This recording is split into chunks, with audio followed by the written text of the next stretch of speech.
Opo, opo, opo.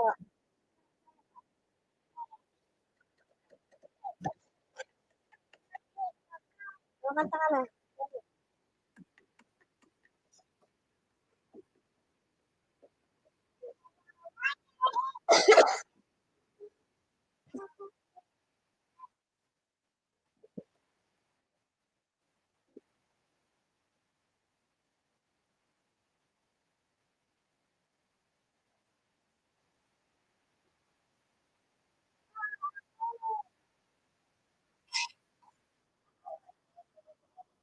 Ano, cellphone. Ayan.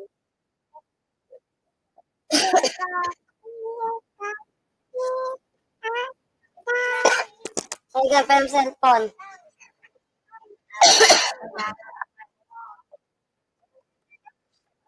May pinaririnig kayo dyan kasi po.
Naririnig.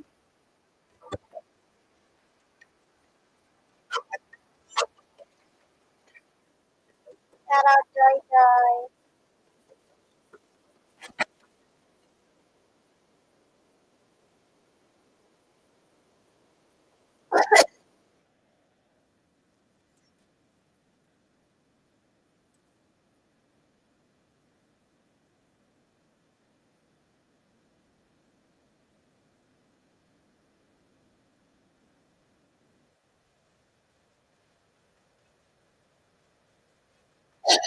Thank you, Joy.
And hello, good morning, everyone. And this is Camilo. At your service. And today is March 18, 2023. Nakalive po tayo sa ating Facebook page, Camille Online Assistance, at sa aking YouTube channel, Camille Victoria Madarang Bakatan. Ayan, like and share po tayo sa lahat po na nandito sa aking Facebook and YouTube channel. At pasensya niyo na po ang aking boses at medyo garaldal.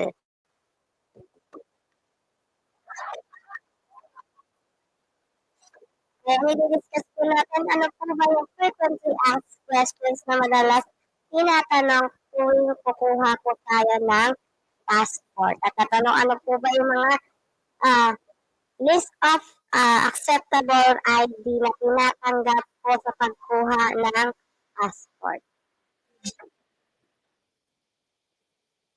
Yung mga gusto po dyan na mga tanong, may ubo ako, Joy Joy.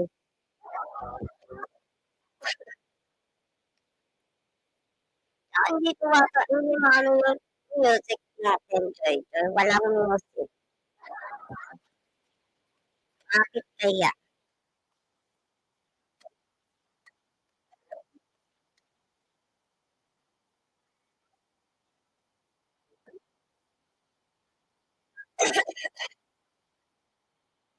Thank you.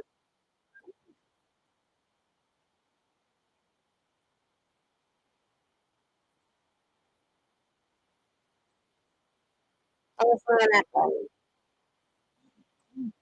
Hello, hello, hello.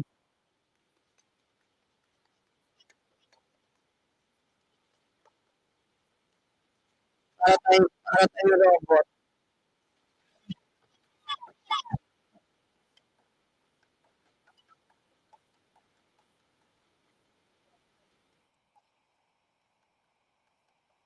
Hello, hello, hello.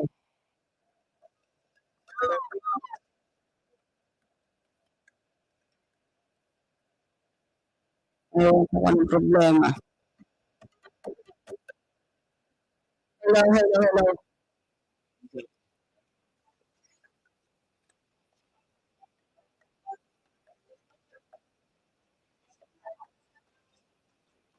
Matagal na kasing natenga ang ating V8. Papapalit na ata.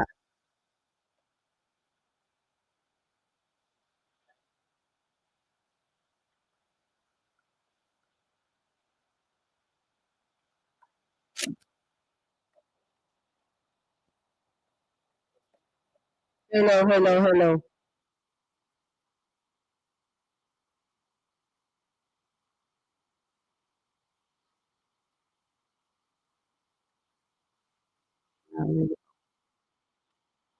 For the meantime, taga na lang po natin, tagain na lang natin itong boses na ito. Hello, hello, hello, hello, hello, hello, hello, hello. Hello, hello, hello. Hello, hello, hello.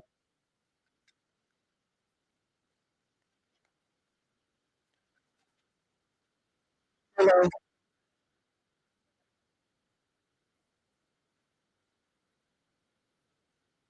hello, hello.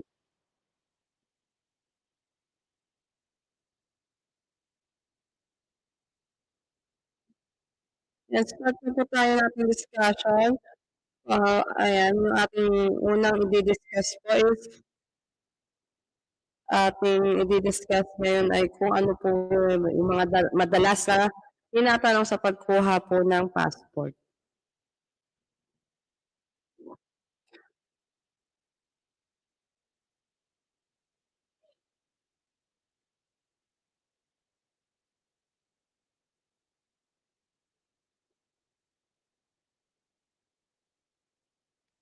Ito, unang question po natin, who is eligible to apply for a Philippine passport? Sino-sino nga po ba ang mga eligible or pwedeng mag-apply ng ating Philippine passport? Ito po ay mga, sila po ay yung mga Filipino citizens. So only a Filipino citizen is eligible to acquire a Philippine passport. So ibig sabihin po, mga Pilipino lamang po ang makakapag-avail ng ating Philippine passport. So paano po ba mag-apply ng Philippine passport? Unang-una po ay kailangan meron po kayong appointment ah, na isi-set po or ibu-book sa kanilang site. Dapat naka-appear po doon ng inyong actual date of appointment at dala po ang lahat ng requirements. Tumatanggap po ba ang DFA ang walk-in applicants? Only exceptional and emergency cases are allowed on walk-in basis as Corpus Lane in DFA Asiana and other consular office in the Philippines. Pero for the meantime po, ah, wala po silang walk-in due to our COVID situation or pandemic. From the date of my appointment, how long should I expect the regular passport application to be processed? For NCR applicants, you should expect your passport to be released 12 working days after being accommodated for processing. Ibig sabihin po sa mga taga NCR dito po sa Metro Manila na nag-apply po or kumuha ng kanilang appointment, 12 working days po ang ina-expect nila na ma-release ang kanilang passport. Sa mga aplikante naman po na outside NCR or mga taga-provinces po, you should expect your passport to be released 12 working days also after being accommodated for processing. Is DFA offering expanded processing o yung tinatawag po natin na rush? Yes po, tumatanggap po ang DFA ng rush na tumatagal po or may processing period of 6 working days for NCR applicants and 7 working days po sa applicants outside the NCR or Metro Manila. So, ang fee po dito sa ating rush or expedited processing fee is 1,200 plus 50 pesos convenience fee po.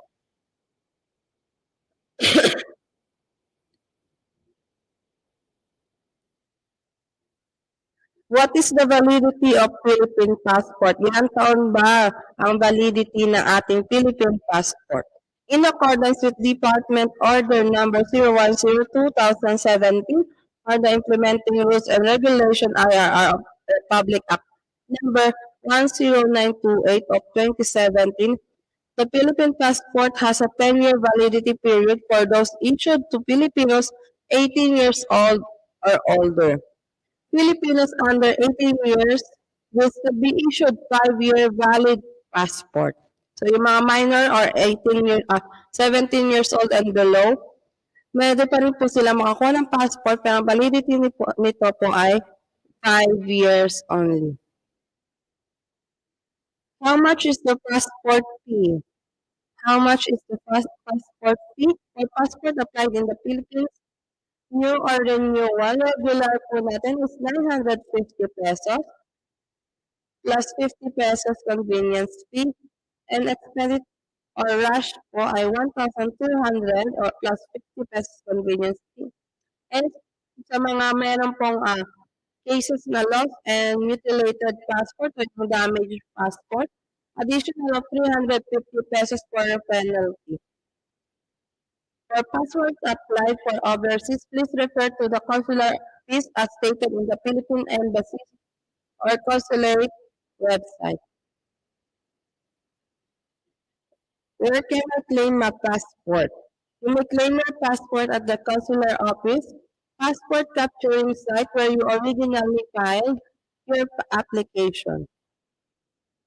What if I lost my valid passport? Halimbawa po na iwala niyo po yung passport mo and still valid pa po siya.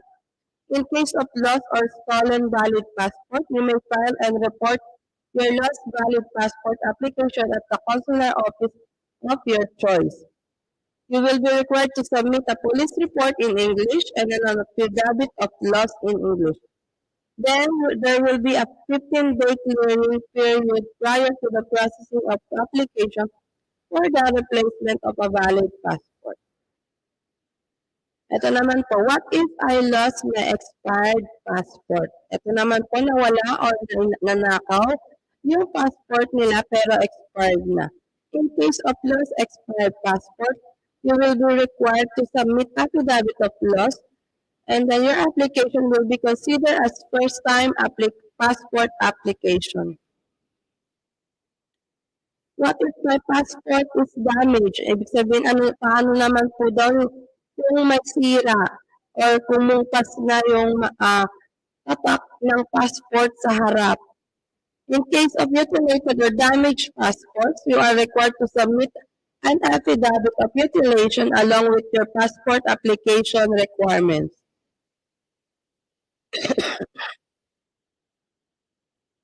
Can additional pages be inserted in the passport if it has run out of pages? Halimbawa, meron po 44 pages po ang ating passport. 44 pages ang ating passport. At naubos na po yung mga pages nito. Hindi po kayo allowed na magdagdag or magdikit ng additional na papel sa inyong passport. You are required to renew your passport ASAP or as soon as possible.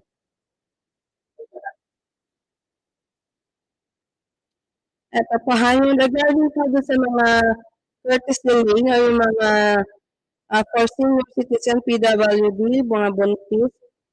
Ito po yung question para po sa inyo. Where can senior citizen PWD and infants up to 12 months apply without an appointment? So ito po, in view of current health emergency arising from the COVID-19 pandemic, application for consular services are strictly by appointment only. So, ayan po, regarding sa mga courtesy loan, required pa rin po kayong kumuha ng inyong appointment.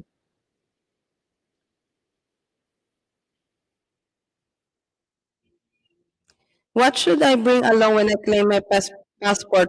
Ano po bang dapat dalhin kapag nagkiklaim po kayo ng passport? Ito po ay yung original passport receipt. Ito po yung kasama ng inyong application nung kumuha po kayo ng appointment. At nakalagay din po doon kung saan nyo po i-claim yung inyong passport. Can I authorize someone to collect my passport on my behalf? For example, busy po kayo sa araw ng release or may sakit po kayo and then gusto niyo po ipakuha sa iba, sa inyong kamag-anak or pinagkakatiwalaang tao. If you are unable to pick up your passport on the scheduled release date, you must execute a special power of attorney stating the reasons for the failure to personally claim your passport. The SPA should also include the name and a copy of the ID of the person you are authorizing to pick up the passport on your behalf. However, for minors, the passports will only be released to their parents. What if I do not claim my passport after applying for one? So, when niyo po na-claim sa araw ng release yung inyong passport, the department will cancel your passport if you do not claim it within 180 days from the application date. So, meron po kayo 6 months para i-claim po ang inyong passport. I applied for passport before but never claim it. Do I need to declare it? And ayan po, lumagpas na po yung 180 days at hindi nyo pa rin po nakukuha ang inyong passport. Ito pa yung dapat gawin. You may request for a certificate of unclaimed passport sa BFA Asiana or sa concerned consular office kung saan po kayo nag-apply and submit this certification together with your application.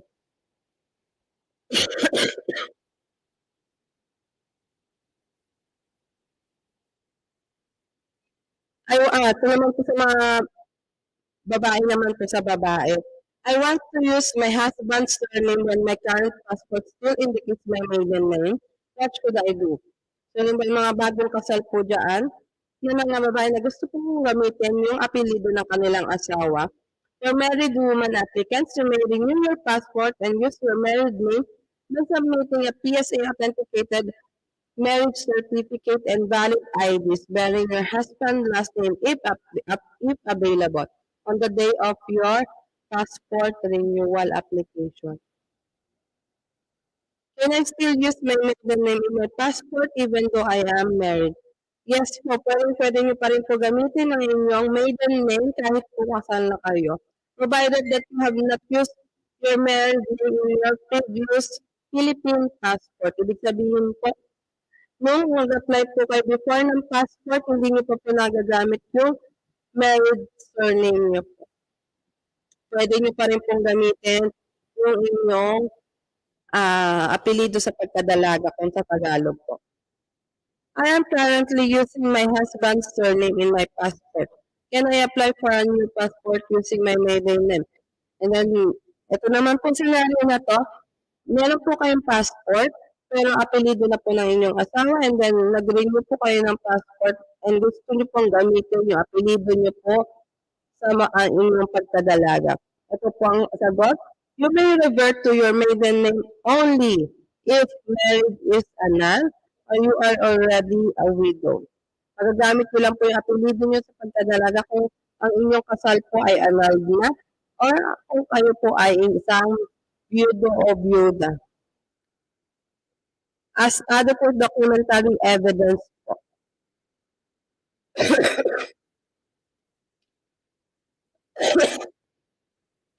My passport validity is less than 6 months. Can I still use it to travel outside the country? No. Yan po yung malaking sagot ng DFA. Your passport must be at least 6 months valid for you to be able to travel abroad.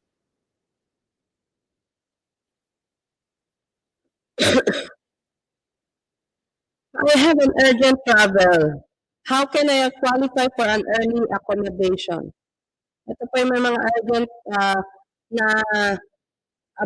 travel abroad and paano po kayo makakapag-avail ng early accommodation.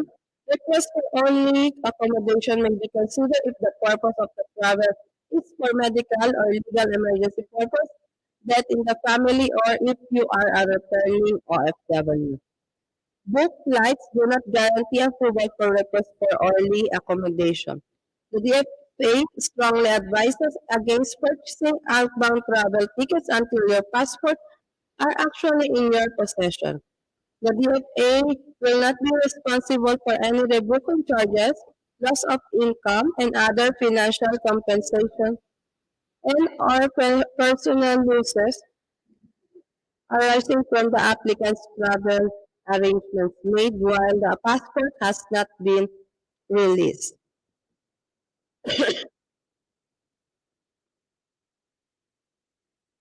I have valid foreign visas on my old passport.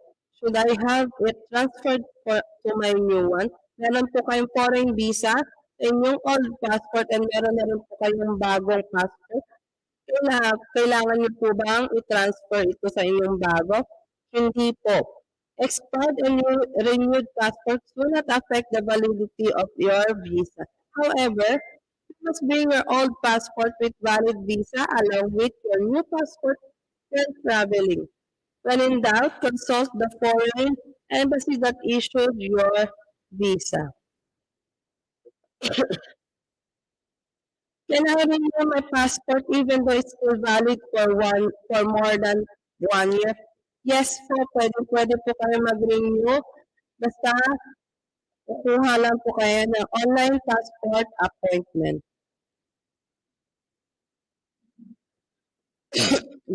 Is it mandatory to renew my expired passport even though I have no plans to travel anytime soon?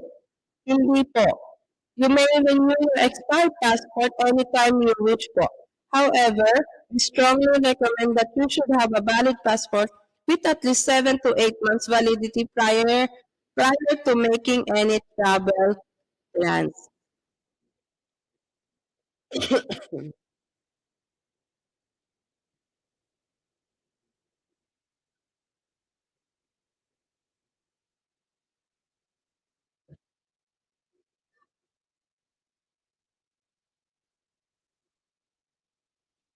And are there any penalties for the replacement of my expired passport? Meron po bang penalty kapag hindi po kayo nag-renew ng inyong expired na passport?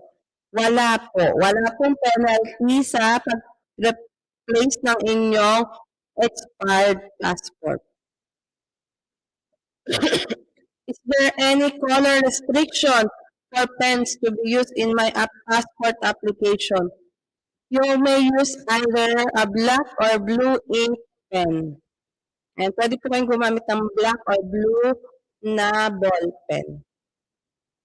Kailangan pa bang magdala ng passport size na picture sa inyong application? No, hindi nyo na po kailangan magdala ng passport size picture sa inyong application Kasi doon po mismo sa inyong DFA Consular Office will digitally capture your biometrics. Doon po kayo mismo kukuhanan ng inyong picture and signature sa consular office.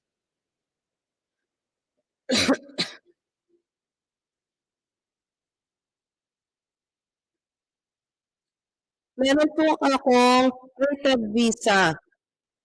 Kailangan ko po ba itong stapler sa aking passport?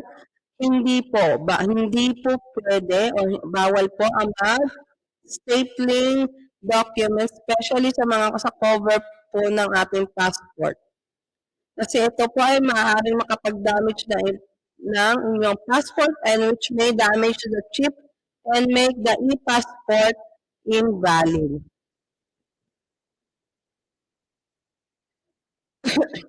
Can I bring my friend or family with me when I apply for passport? Kung gusto niyo po ng may kasama sa pagkuha ng inyong passport, no. Unless the applicant is a senior, minor, or PWD which will need further guidance, assistance, and supervision, escorts are not allowed in DFA consular office.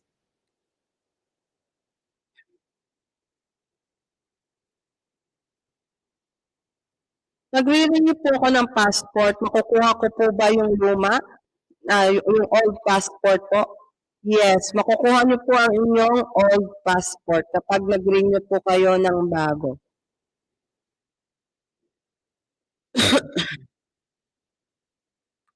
I need to travel soon. Somebody offered me an earlier appointment for a huge amount of money.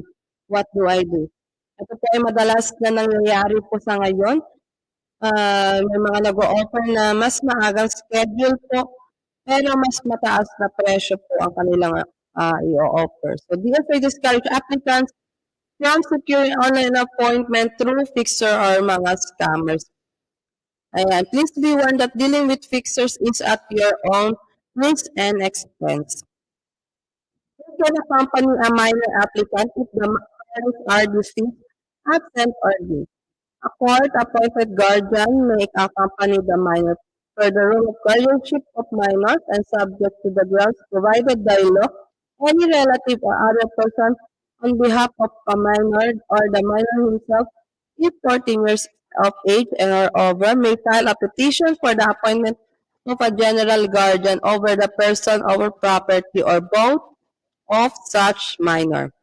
The accompanying guardian must present a copy of a court-issued letter of guardianship covering the person of the minor applicant.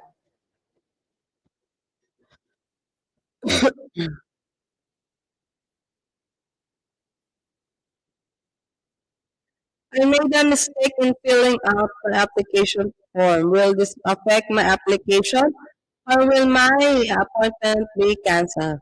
Minor or typographical errors in fields such as parent's name, place of birth, and old passport number may be corrected during the processing stage. However, any error in the applicant's name and date of birth fields in the application form cannot be corrected during the passport appointment. Regardless of the field where the error is present, any application with two or more incorrect entries shall be rejected for further review. Applicants must ensure that the information being submitted during the online booking of appointment are complete and accurate. Multiple errors and or misrepresentation of information may result to failure in the capturing of applicant biometrics or be considered as grounds for rejection of the passport application. My passport will expire soon. Can I already renew it? Passport must be valid for up to 6 months from the date of departure. We suggest that you renew your passport 10 months before the date of expiration. I lost my passport. What should I do? Yan po. Ito po yung case ng mga nawala, nanakaw ang inyong passport. Ano po ba kailangan nating gawin? An appointment is necessary for all lost passport and applicants. We need to submit documents required for a first-time applicant. In case of lost or stolen valid passport, you will be required further to submit a police report in English and invalid an affidavit of loss. And there will be a 15-day clearing period prior to the processing of application for the replacement of lost valid passport. In case of expired passport, you will be required further to submit an affidavit of loss. A police report is no longer necessary.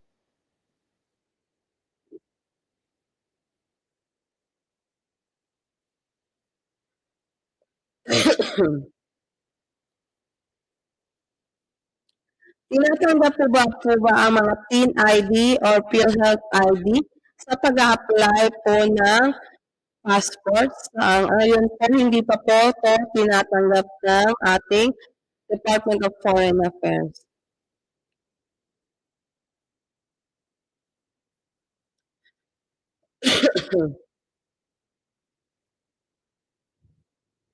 Paano po ba babayaran yung ating passport or e-payment? O ito po yung passport fee.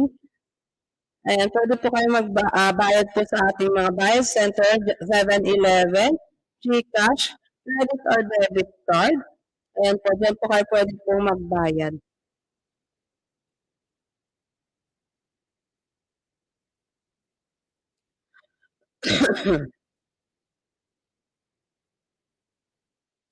Ayan, so for some cases po na may mali po sa inyo or may maling spelling sa inyong passport during sa inyong upon claiming your passport, ano po ba ang dapat gawin? Before leaving the consular office, make sure that you check the details of your new passport carefully. If the details on your passport are incorrect, such as your name, sex, or date of birth, you may reapply for a passport and pay the regular passport fee.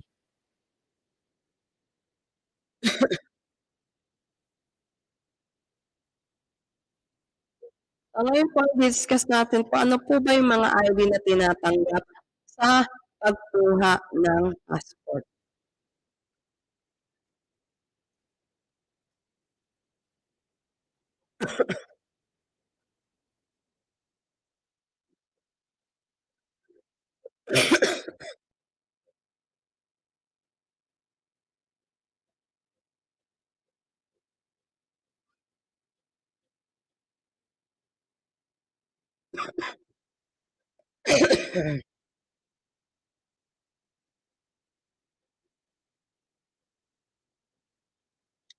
List of acceptable IDs for Philippine passport application.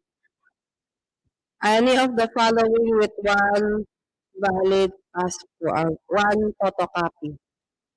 Ano po ba? Ito po yung mga tinatanggap na ID kapag kayo po ay kumukuha ng inyong passport. And unang-una po, Philippine Identification, PhilID, or yung tinatawag po natin na National ID. Pwede rin po gamitin yung e-PhilID or yung Temporary National ID.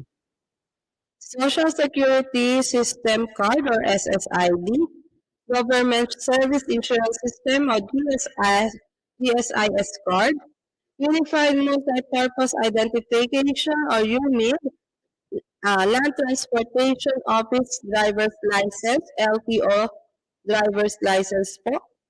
And student permit may be accepted if in card format. And po, pinatanggap po yung student permit kung ito po ay in card format.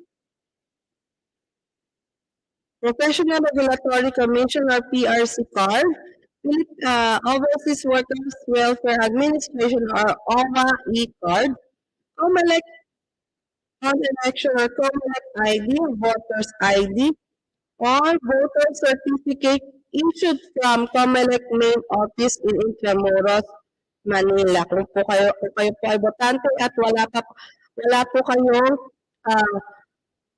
voters ID, pwede po kayong kumuha ng voter certificate, pero kailangan po ay ito po ay issued sa ating COMELEC main office which is in Intramuros, Manila.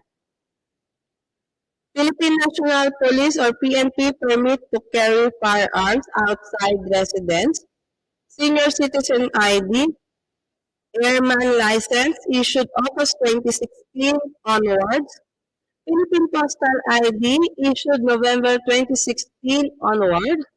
Seafarer's Record Book or SRB or Seafarer's Identity Document SID and must be issued February 2020 onward, issued by the Maritime Industry Authority or Marina. Valid or latest passport for renewal of passport. School ID is applicable for minor applicants. Certificate of enrollment with photo of minor and dry seal of school. For adult applicants, school ID and certificate of registration. All IDs must be readable, untampered, and contain consistent information with the documents presented upon application. Original and photocopy of IDs and supporting documents are required to be presented upon application. Important reminder po, the Department of Foreign Affairs may require additional supporting documents as may be necessary. Ayan po sa mga may mga question ka po sa ating pag-a-apply ng passport, you may contact our pages, our page, Camille Online Assistance.